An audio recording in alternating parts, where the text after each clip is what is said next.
Assalamualaikum teman-teman semua. Di sini saya akan menjelaskan sedikit tentang sejarah dari Bank BRI, produk-produk Bank BRI, dan juga kelebihan dari Bank BRI. Sejarah berdirinya Bank Rakyat Indonesia atau BRI tidak lepas dari peran salah satu tokoh yang bernama Raden B. Arya Wiraatmaja. Ia dilahirkan di Banyumas pada Agustus 1831.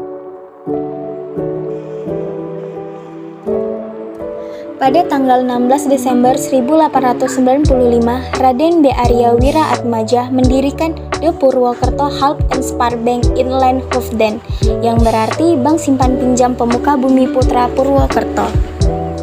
Bank inilah yang menjadi cikal bakal berdirinya Bank Rakyat Indonesia. Pendirian bank ini dimaksud sebagai lembaga keuangan yang melayani orang-orang pribumi atau yang berkebangsaan Indonesia. Setelah Indonesia berhasil merdeka dari penjajahan Belanda dan Jepang pada tanggal 17 Agustus 1945, Bank Simpan Pinjam Pemuka Bumi Putra Purwokerto dan tersebut tertuang pada Peraturan Pemerintah Nomor 1 Tahun 1946. Dalam pasal 1 disebutkan bahwa BRI adalah sebagai bank pemerintah pertama di Republik Indonesia.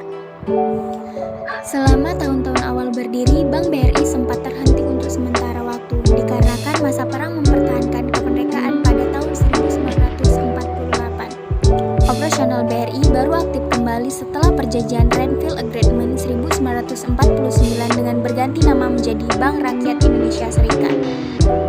Selain berganti nama, melalui Perpu Nomor 41 Tahun 1960, dibentuk Bank Koperasi Tani dan Nelayan atau BKTN. Kemudian, Bank Tani Nelayan dan Nederlands Maatschappij NHM. 5 tahun kemudian, BKTN yang tadinya merupakan peluburan dari BRI diintegrasikan menjadi Bank Indonesia Urusan Koperasi Tani dan Nelayan. Merupakan penetapan Presiden Nomor 9 Tahun 1965. Sebulan setelahnya diputuskan untuk membentuk Bank Tunggal bernama Bank Negara Indonesia. Dalam ketentuan tersebut, Bank BKTN akan diintegrasikan menjadi nama Bank Negara Indonesia Unit 2 Bidang Rural. Sedangkan NHM diganti menjadi nama Bank Negara Indonesia Unit 2 Bidang Ekspor Impor atau Eksim.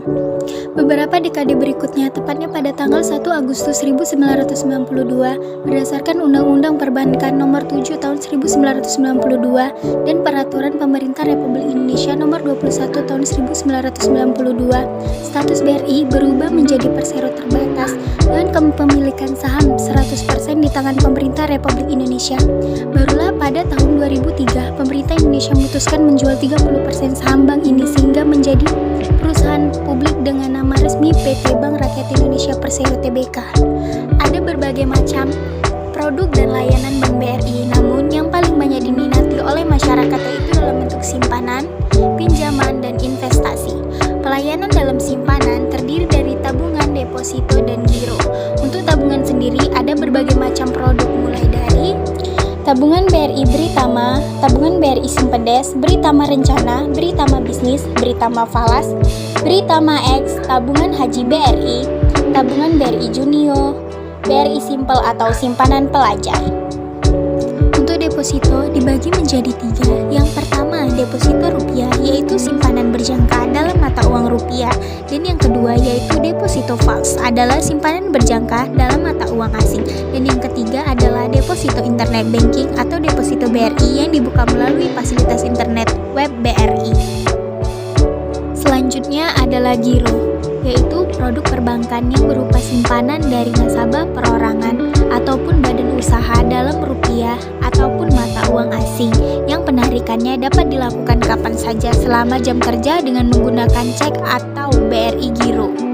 Dan selanjutnya adalah pinjaman atau kredit yang ada di Bank BRI. Di antaranya adalah BRI Guna, yaitu jenis kredit yang digunakan untuk kebutuhan sehari-hari yang terbagi menjadi 4, yaitu BRI Guna Karya, BRI Guna Purna, BRI Guna Umum, dan BRI Guna Pendidikan.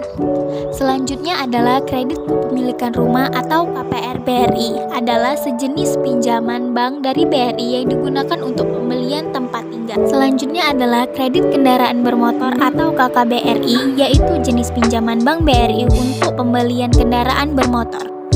Selanjutnya adalah pinjaman mikro yang ditujukan untuk membantu modal usaha bagi mereka yang memiliki keinginan untuk berwirausaha dan mendapatkan penghasilan yang bermanfaat bagi kehidupan mereka, yang dibagi menjadi dua jenis, yaitu jenis kredit usaha rakyat atau KUR dan KUPEDES. Selanjutnya adalah pinjaman retail menengah yang dibagi menjadi dua jenis, yaitu yang pertama jenis kredit modal kerja untuk membiayai operasional usaha, dan yang kedua adalah jenis kredit investasi, adalah jenis kredit untuk membiayai kebutuhan usaha terkait investasi. Selanjutnya adalah pinjaman program yang dibagi menjadi tiga. Yang pertama, kredit pangan yang merupakan kredit khusus di bidang pangan. Yang kedua adalah resi gudang, yaitu jenis pinjaman BRI dengan jaminan resi gudang yang ditujukan kepada petani, kelompok tani, hingga koperasi. Dan yang ketiga adalah kredit kemitraan, adalah pinjaman untuk membiayai modal kerja dan atau pembelian aktiva tetap dalam rangka meningkatkan produksi dan penjualan.